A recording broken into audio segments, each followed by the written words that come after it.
Hello everyone, and welcome to another Sanako webinar. Today's topic is how ISCAP uses Sanako for interpreting, training, and language teaching. Before we begin, some practicalities. The webinar will be recorded and published on Sanako's YouTube, and it will be shared with all participants through email as well. Attendees will be muted by default and can only ask questions through the question and answer function or Zoom's chat. At the end, we'll have 5 to 10 minutes Q&A session after Pedro's presentation. Briefly about Sanako. Our mission is to help schools and universities to provide the best quality second language education with minimal effort.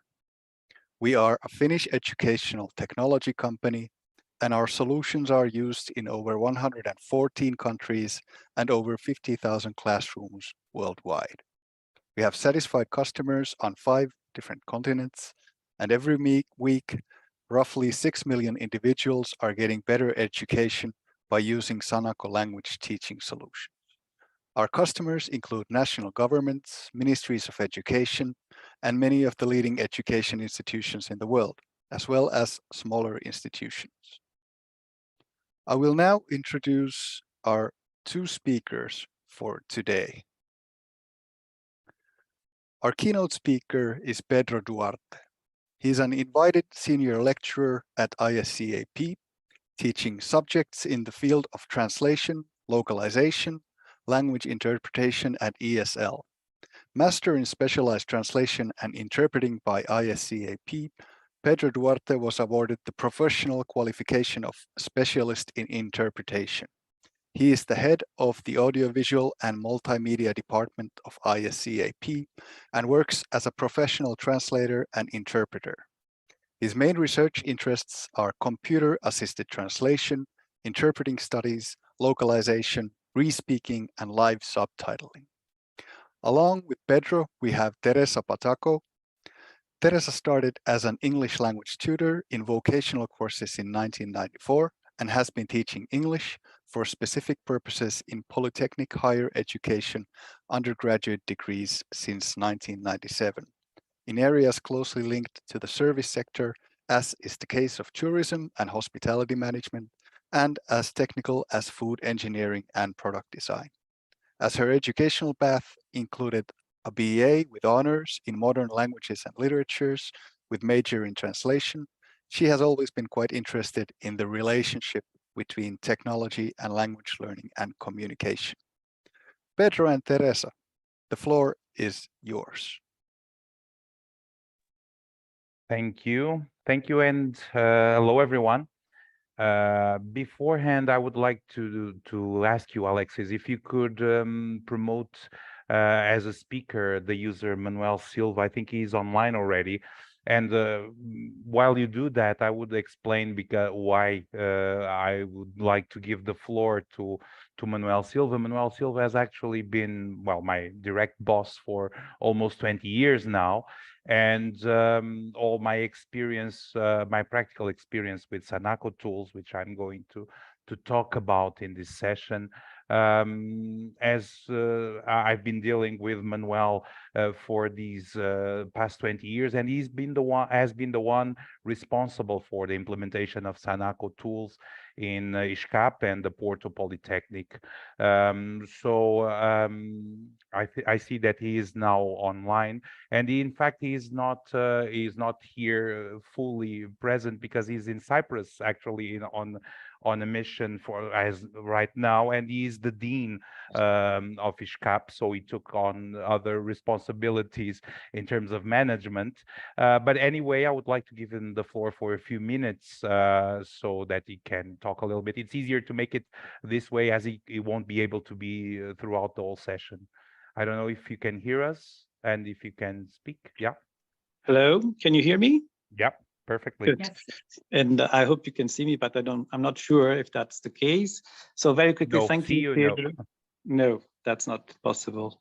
I would like it to happen, but there's something here. I think it's a problem. But yeah, can you see me now?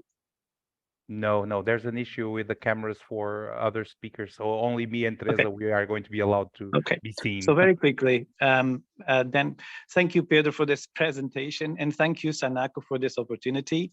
Very briefly, as Dean of ISCAP and as former coordinator of Pedro and all the language labs, I would like to say that this partnership has lasted for more than 20 years, and Sanako has allowed us to grow in quite a lot of dimensions.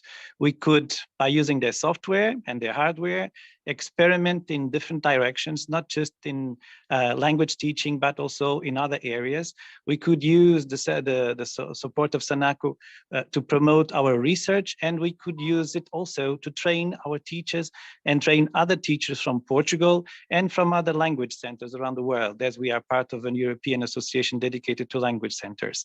Sanako itself was always our, let's say, tool that pushed us ahead and allowed our teachers to create, to be different, to have, to integrate new knowledge, and also to experiment.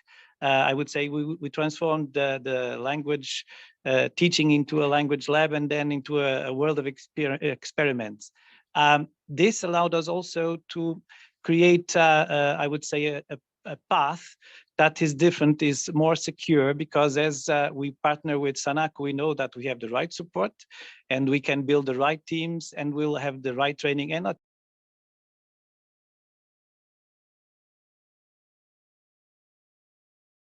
Well, I'll take the floor because I think we lost Manuel. He was in the streets in Cyprus working on a project, so that's why he might have had some issues with his internet connection.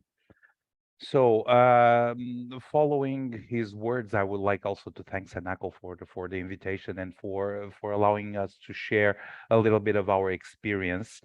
And without further ado, I have just a small presentation to allow me to well, to have some guidelines in order while I speak with you, while I share some experience with you. And the thing is that Sanako has been a part of ISCAP for many years, as Manuel said, and of our language teaching. And let me just tell you that I'm going to try to present, to introduce you to ISCAP, to the school, to what we do, what we normally, our main characteristics of the school, talk about what is the role of languages here, and some history, because as Manuel just mentioned, we have been working with Sanako tools for over 20 years now. So now with Study 1200, what we have been doing in terms of class management, language teaching, interpretation, and oral assessments or testing with languages. The Porto Accounting and Business School, let me show you what are our main degrees, the main degrees that we have between undergraduates and master's degrees. The school has more master degrees than the ones that I've listed here. And I've listed them just to show you that we are a business school. So it's you can see that in the undergraduate degree, you have translation as one of the courses, so in administrative assistance and translation, and also a course on specialized master's degree on specialized translation and interpreting. But as you can see, everything else has to do with marketing, human resources, international trade, etc. We have in the school more degrees than the ones that I've listed, as I said, and we have also the post-secondary courses, which are the higher technician professional courses. I believe that's the English name for that. And well, generally speaking, the school has around 5,000 students. But the thing is, after looking at these degrees that you can see here on this list, why languages? So why are languages relevant in this case, and why do we have language labs? The thing is that languages are a part of business, and that has always been the focus in the school as to the putting our students to work. Let's say we are preparing students for the labor market, which means that they are being prepared um, in all levels of the labor market, and one of them is speaking languages. We are a small country in the corner, a little corner of Europe, so we are always facing trade and facing the economy with a look to other countries. So that's why speaking languages has been always important, and now more than ever, when we are so dependent on tourism. And then when I give the floor to Teresa, she can talk a little bit more about that, because her school is specialized in the field of tourism. And now, just to give you a brief overview of our history, our experience with Sanako, this is actually the class you can see in this picture is of students the beginning of the century, let's say, taking their in their interpreting classes, using a lab which is the IS9 lab, still under the Tandberg name, but we can see that all the I don't know, I'm not the person to talk really about the how it evolved in terms of the company and in terms of the business of Sanako, but what I know is that if you look at these labs that we used then, and if you look at the tools that Sanako has now, you can see that there is a guideline. It is a continuation of what was done in, I believe these labs are from maybe the late 70s, early 80s or so. The school brought them from from the previous facilities that ISCAP was established in Porto up until 90 something, the mid 90s.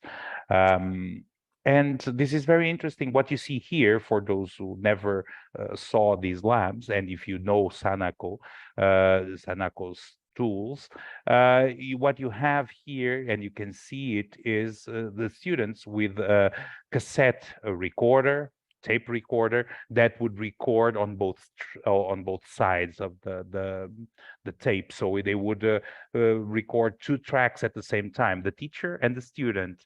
The same thing that you currently have with the student app for students to record the teacher and the student. So it would work the same way, with two knobs for controlling the volume, with all the play, stop, recap, all the basic tools that you can find now in the digital recorders.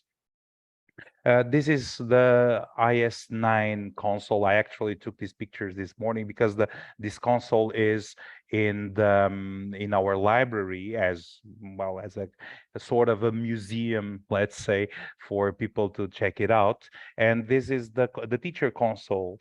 And we can see that the teacher has the same kind of control. Of course, the media sources, as you can see here, you have the radio, the tape reel, and the vinyl records, but still the sources are not quite the same that we are used to right now. But still, I find it interesting to look at it and to understand. And on a side note, let me tell you that this is something that was very nice to work with. The sound quality was great for analog sound, of course, but an amazing thing is that whenever something would go wrong in terms of the technology, in terms of electronics, you would smell it, literally smell it, and then change the fuse, and you're good to go. There you go with the class, no big interruptions, everything would work just fine. These are some other tools. These, I must confess that I didn't see this being used in my day. So this was, from what I understand, it was let's say, I'm missing the word. So it was a detachable, let's say, lab, a lab that a portable, that was the word, a portable lab that you could use and train students in other places other than the lab. So, and some educational tools that we had and we could use with our students. Then the labs evolved. This is actually a picture of the lab I'm in right now. So we evolved. We started using still with the Tandberg ICM and ClassNet software, I believe. So these labs became still not under the name of Sanako, but exactly the same. And with all the tools that you had in the previous labs, you added the potential of video. So you would have the same thing, the video and all the multimedia resources that you can have in a computer. And when dealing with videos, of course, we are talking about dealing with also VHS and DVDs through through the TV cards that were inserted in every student station.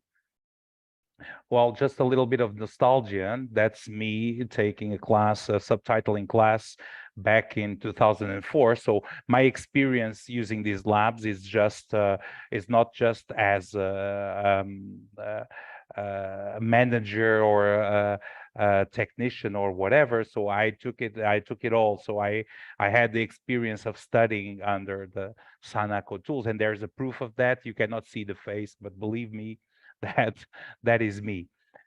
So I couldn't find, actually. I was looking for images of the Sanako, of the ICM um, software, but you can see that it is the basically the origin of Sanako Lab 300, which is one of the ones that I'm going to present then.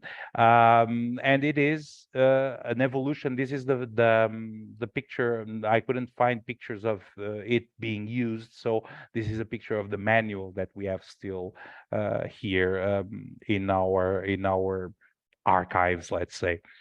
And the IS9 labs we transformed them into Sanako Lab 100. So the same furniture, we kept the furniture, but you can see here that we have digital recorders, and the teacher station, the teacher console became a computer and attached to all the rest of the hardware of Sanako Lab 100. And the same way, Tandberg ICM became Lab 300. So we worked for many years with Lab 300, and we still actually work. It is more dependent on hardware, of course, but we have still 3 functioning labs. We have to we are struggling a little bit on making them work with some of the most current operative systems, but we manage, and we have them working. I won't say fully, because some functionalities due to this evolution in terms of the operative system prevent us from using all the potential, but the basic features and the main features are all there, still working. We had around 2005 our first experience with Study 500 also, and used in this case in the marketing lab. And finally, we got to Study 1200, which is the star of this webinar, and I will talk about it in a minute. Let me just show you, for those who don't know the previous version. So let me just show you these are not very good pictures. I'm not very good at taking pictures. They are only for reference, but these are some of the cables and some of the hardware that was involved with, just some, because part of it had already been taken out, but some of the hardware necessary for the previous versions of the Sanako tools. most of the electronics are still here under this table, but all the cables, everything was taken out, because now actually with Sanako 1200, what we do have here is a lab that allows us to do all that we could do with the previous versions and much more, using just just the basic hardware of a lab, so computers and screens and the necessary accessories and a network connection. So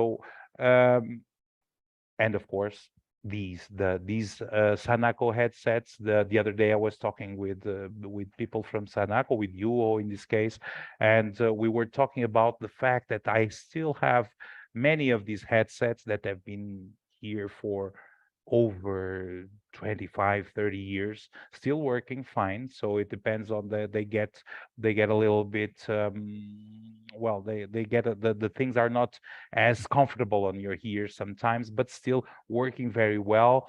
And they are quite resistant, I must say, because we use them a lot. As for the use we make of Sanako's 1200, as an interpreting teacher, my go-to activity with Sanako is the model imitation, which allows me to broadcast my voice, or broadcast whatever media source that I want to use to my students, so they can do simultaneous interpretation or consecutive. But we focus on, in my case, I focus much more on simultaneous. But still, you have a great set of tools for starting with class management. I would say that's one of the things that I've been talking about to my colleagues, to other teachers in other schools.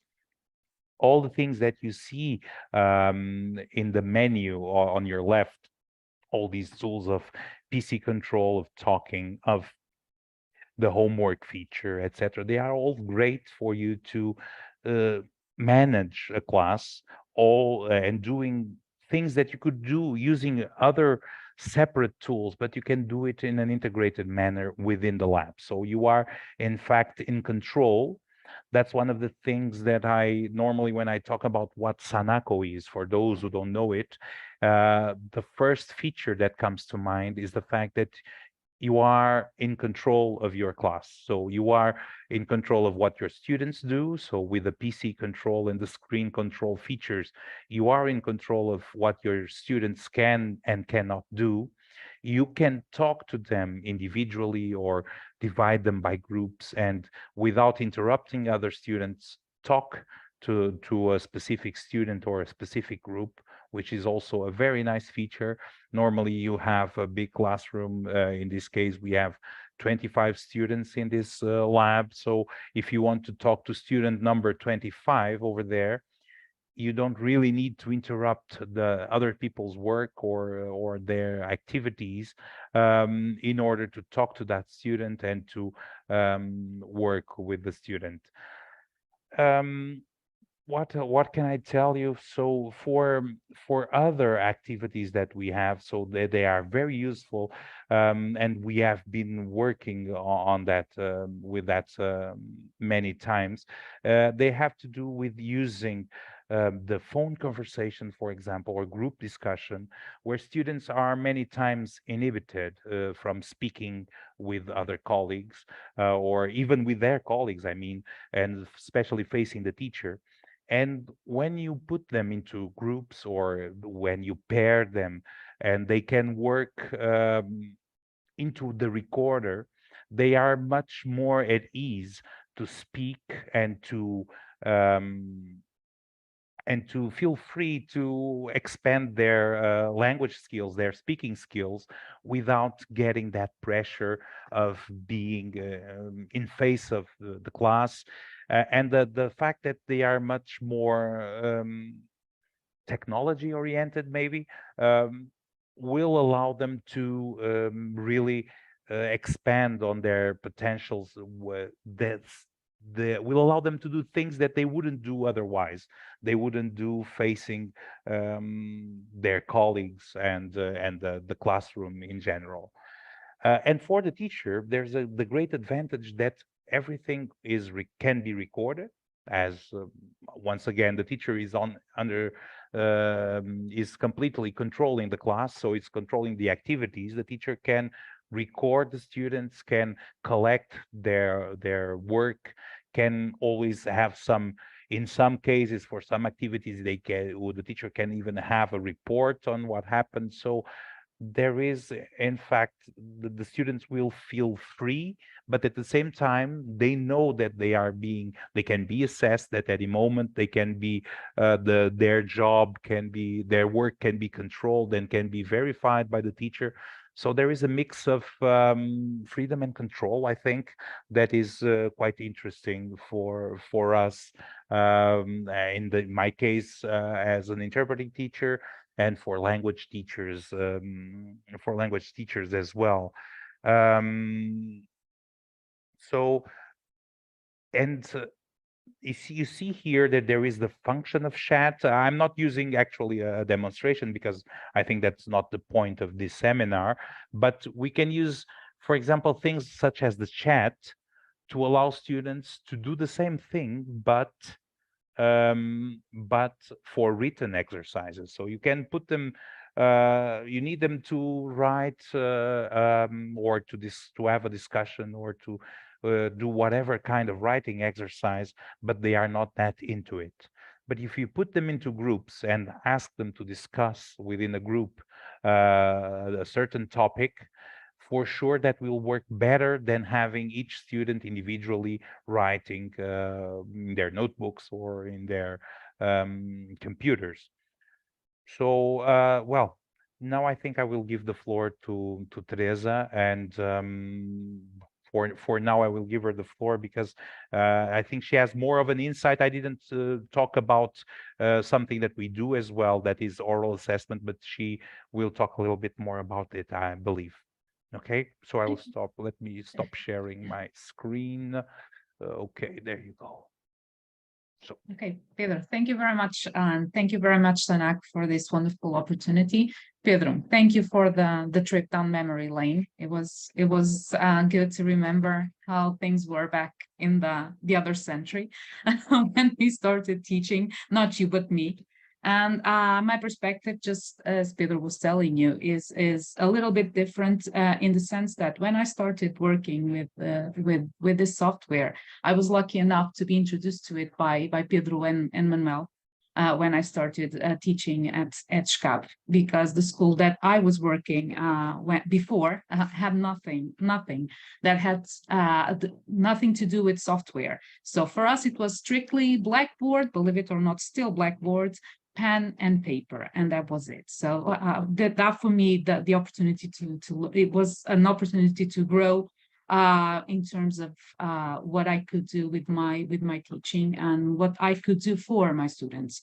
And apart from the experience that I had at ISCAP, not only teaching language classes, but also in interpreting, it was definitely something that made me look at the way I could help my teachers in a totally different way. And now that I'm working at the School of Hospitality and Management and Tourism in part of the Polytechnic of Porto, I get still another perspective from Sanako, because actually my colleagues and I were actually begging for this type of software to be given the chance of having a lab for our language classes. And finally, after 10 years of begging, we were lucky enough to be given one such lab. And we have 18 computers plus the teacher station. And for us, it was a very, very big opportunity in terms of time saving. Not just because we could finally help our students that are preparing to work in a service sector of tourism and hospitality, but also because it saves us a lot of time in terms of assessments. And the reason is that for us, in terms of final exams, our final exams are divided into two parts. Written exam and the speaking exam, the oral exam. And from the moment we started working with the Sanako software, that meant that we could save something like 3 to 4 days just doing oral exams. Why? Because finally we can organize our students, and they actually sit the oral exams in front of a computer. And I can tell you that in just the space of 2 semesters, we went from having students who did not know how to say the undergraduate degree they are in English, first-year students, obviously, to students that know now that I will be speaking to a computer software, so I have to be prepared because the teacher will not help me. They actually know that the perspective is totally different from the time when we had a 3-member jury panel that would ask them questions, and they got used to the idea that obviously the teachers would always help them with this word or the other word that they could not remember, no matter how important those words were. And now that they have to sit in front of the computer and actually produce speech, things of their approach to the way they have to learn and how much they should invest and how much they should prepare, that has totally changed. So for us, it was a very good opportunity, and especially for our students, because even though my classes are a little bit too big to always use our lab, I have a colleague who teaches French, and she uses the lab as much as she can with Sanako, because her students are actually A1 level. So she tells me that gives her the hypothesis of actually working with them, and because they are very self-aware, because they don't know that much French, it gives her the opportunity to actually show them that they can learn on their own and actually communicate with the teacher without the colleagues hearing them. So obviously it avoids the self-awareness of, oh, I'm saying something wrong and my colleagues will make fun of me. So all of these are very wonderful opportunities that this software gives us to deal with all of the issues that we have to deal when we are teaching young learners or young adults. And I can tell you that for us in the School of Hospitality and Tourism, this experience, we are having it. Pedro, we were lucky enough to have Pedro as as our trainer, and actually always gives us the support that whenever what can I do with this, or what can I do with the other feature in the software. So it's, for us, it has nothing but positives. So it's a very wonderful experience. So Pedro, again, thank you very much for everything you have done for us and for the opportunity of working with this software. Yeah, and you were just mentioning the thing of preparing exercises. It's one of the things that I've been doing both with the School of Hospitality and Tourism, but also in a couple of schools that use Sanako and asked for some training as well. The thing is, you have a lot of potential. We haven't gone through in this session through the different potential, because I think that's not we could not do that, and that there is people at Sanako that are much better at exploring the tool, but still the tool has a lot of potential, has a lot of features that allow teachers to think, or in my case, when I try to provide some training, I try to open hypotheses to exercises or activities that you can do with the tool, exploring its different features, because I can use the chat for one purpose and someone can use the chat for a different purpose. And we even have, as I told you, the control of the classroom is even good, even for people who don't teach languages. They enjoy using the lab for the purpose of classroom management, for example, for managing exercises, not only for language teaching or foreign language teaching in our case. Then it will all depend on which are your goals. And despite the fact that Sanako has also some content that is provided with or for Sanako Study 1200, the fact that you have these features and then you can create your own activities or prepare your own activities is very interesting, and it allows you to expand on a lot of situations. And Yes, Pedro. yeah, go. You're right, because as I was telling you, that colleague of mine that's teaching French, she has exactly the perspective that you are talking about, which is she creates her contents and then she uses the Sanako 1200 to actually control what students are doing with the content she creates. Obviously, because she wants to make sure that they are not using the computer to do whatever that they want to do in whatever social platform, but they are actually doing the getting the job done. And that is quite important. And because we had to deal with that during the lockdowns because of COVID, now we know exactly how important it is to actually be able to control your classroom, which is always a very big issue, right? Because if you are not keeping your students interested, they will be checking whatever is happening on TikTok or whatever. And so the fact that actually you have them for 90 minutes inside a room in which actually they are concentrating because they cannot do anything else apart from actually working on the tasks that they are given is definitely a very big plus, because we no longer have to be competing with whatever is happening outside of the classroom for their attention. So definitely a very big plus. Yeah, and I think it is interesting that the fact of I think I see it both ways. You can control, but at the same time you can engage students. Especially we are dealing, both Teresa and I, we deal with adults. Well, let's adult-ish students, let's say.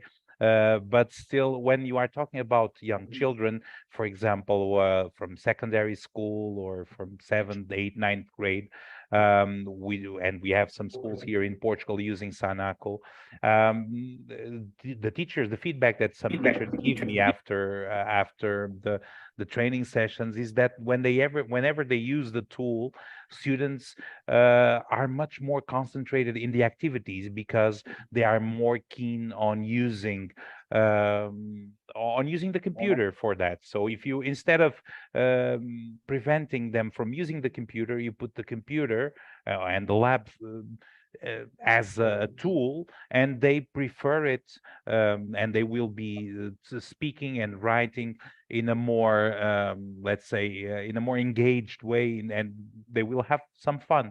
We can make them have some fun. So they are practical classes, and there's always that engagement that can improve with that.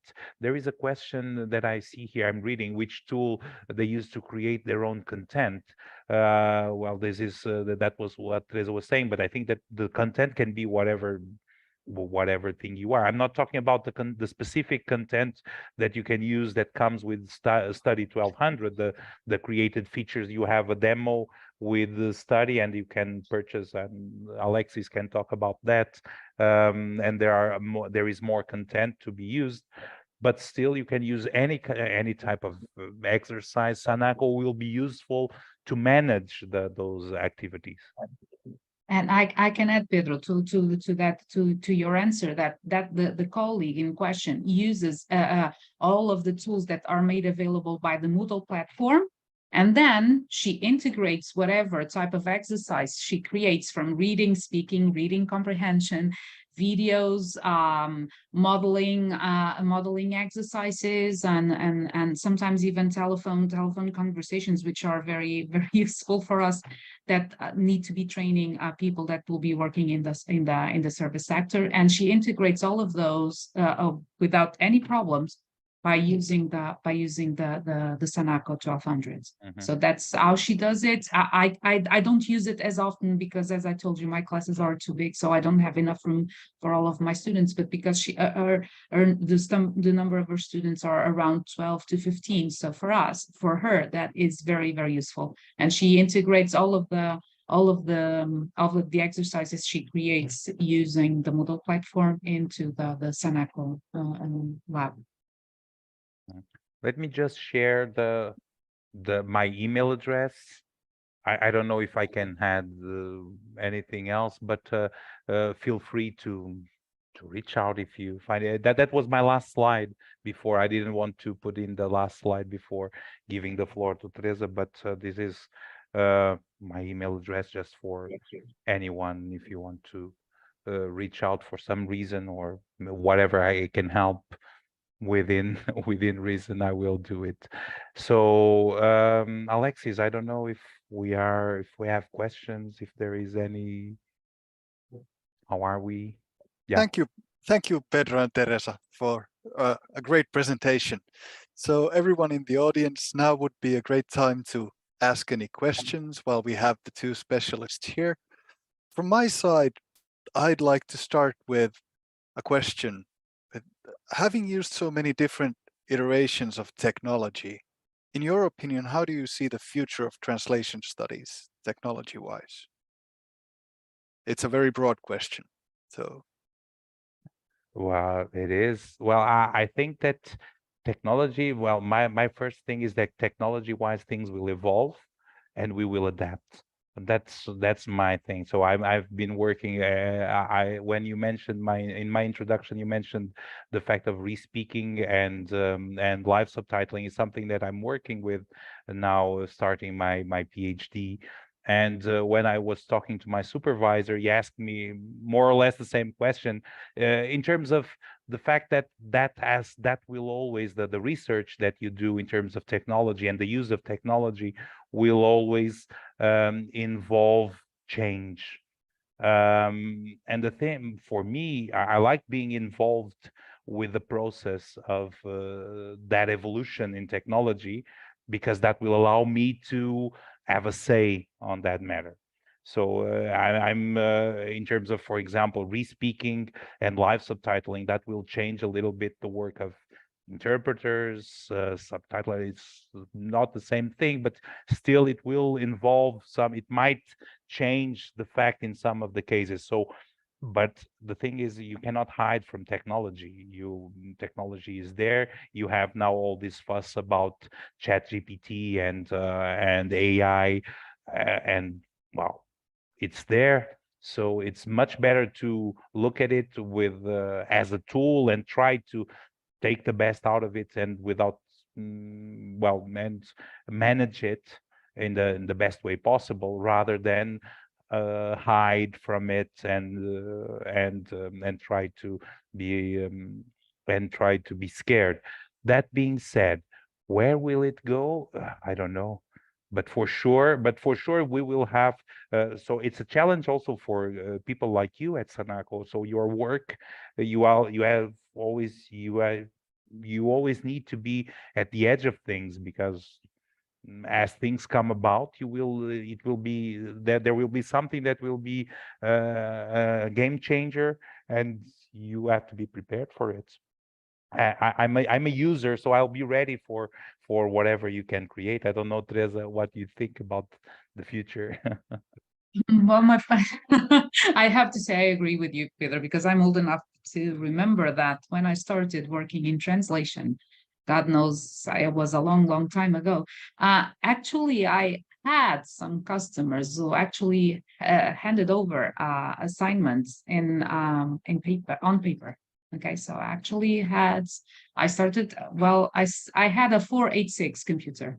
Okay, way before Pentium. Okay, I had a 486. It was my first computer, and they felt it very, very futuristic that I gave back the translation in something which was typewritten in the computer. So for me now, obviously the challenge is exactly what Pedro said. We have to embrace technology, and we need to make sure that we will work with it for our students and for the future of obviously both us, not just our students, but society at large, because it's always a help, not an hindrance. So for me, it's quite clear that we work a lot with and alongside technology. So whatever is coming, I'm sure it will be good.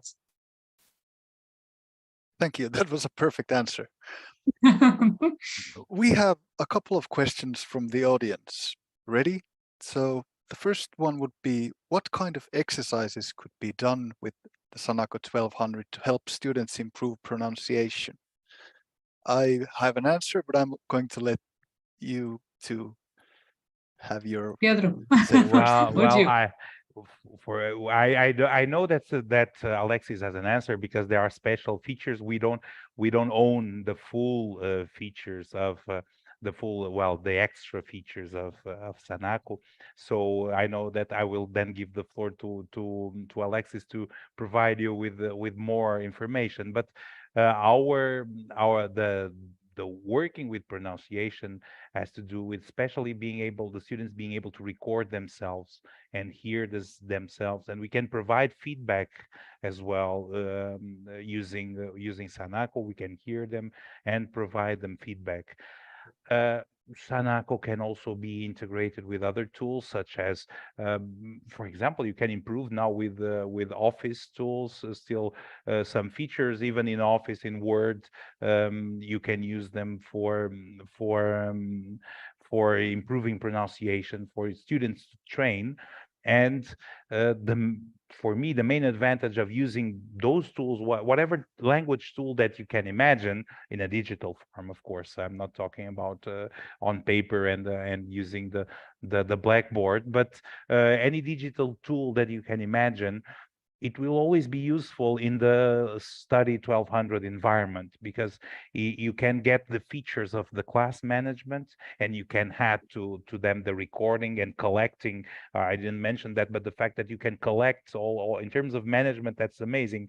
In terms of collecting the tools, the previous versions that we had of Sanako Lab 300, for example, wouldn't allow us to do that. So at the end of each exercise, students would have. I know I'm diverging. I'm diverging from the answer a little, but students would have to each student save their files, etc. It would be a little bit more trickier to get all the files in the same spot, etc. But now it works very good with Study 1200. But specifically for pronunciation, my point is, generally speaking about the tool, it is all about recording and listening to yourself. Yeah, from my part, what I can tell you is that our students, because they will be in during their undergraduate degrees, they will be actually doing a work placement of 800 hours, which corresponds more or less to a semester.